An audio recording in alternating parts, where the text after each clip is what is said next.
Welcome to Greg Hansen's Video Notebook, brought to you by Albertsons. I'm Star Sports Editor Ryan Finley here with Greg Hansen. Greg, over the course of a year, I know you're taking notes, you're thinking a little bit. The top 100 sports figures in Southern Arizona in the year 2014. We're here to reveal the number one in Sunday's paper, Rich Rodriguez. Why Rich Rod? Why this year? And was it close? You know, this is one year I thought you could have had even four people at number one. Scooby Wright, Sean Miller, Kevin Cordes, who is America's best swimmer probably, and the list even goes beyond that. I mean, Nick Johnson was the Pac-12 Player of the Year. But Rich Rod, come on, they won 10 games. I thought they'd win.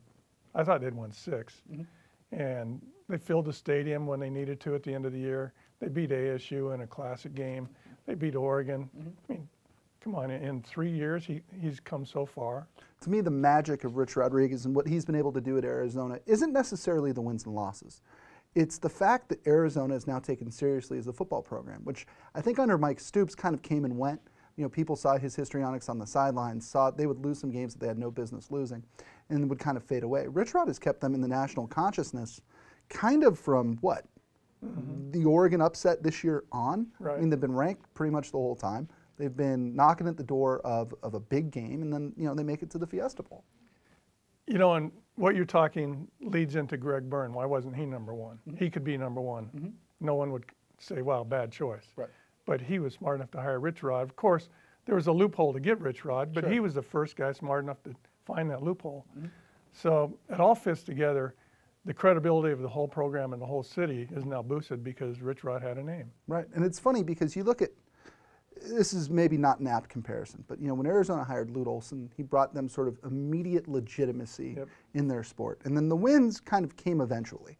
Rich Rodriguez, I think the mere fact that Arizona was able to hire him boosted their stock nationally because they could get a guy like Rich Rodriguez to coach here. Yeah, and you know, if you look in the history of the school, only with Lute have they approached something like that, hiring Rich Rod. They couldn't, if he was on the free market now, and Arizona had an opening, they couldn't touch him. No.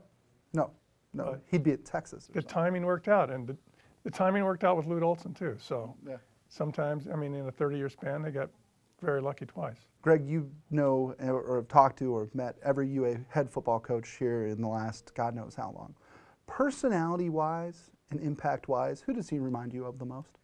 Larry Smith, because Larry had more of a softer side, but when he was on, and you didn't want to cross him. He was physically intimidating too. I mean, big guy.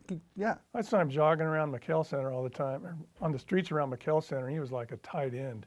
Even in his late 40s, he looked like he could go play for the Buffalo Bills. And Rich Rod, you look at him now, he looks like he could be a contender for the middleweight title. Yeah, is that how you set sort of that hard edge if you're Rich Rodriguez? Do you need to be kind of the alpha male on your staff?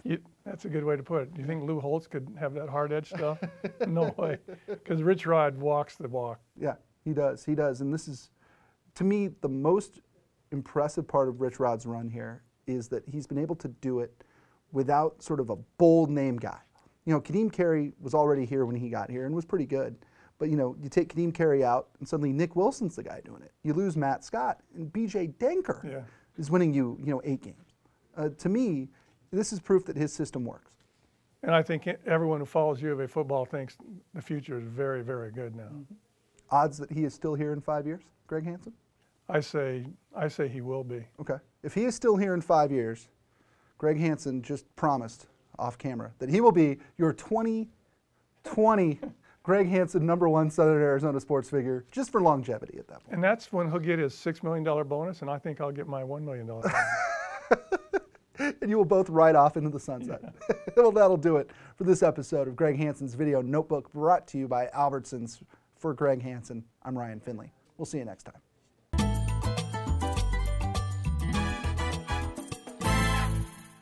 It's game time here at Albertsons, so listen up. It's our goal to help you score great deals. So pay attention to the game plan, because you could win Cardinal season tickets, the chance for your child to be a Cardinal kickoff kid, or $10,000 cash and other prizes. Here's what you do. Look for this tag, buy $10 worth or more. Grab your prize code at checkout and enter it at scoregreatdeals.com. Now let's play football. Get in the game for your chance to win.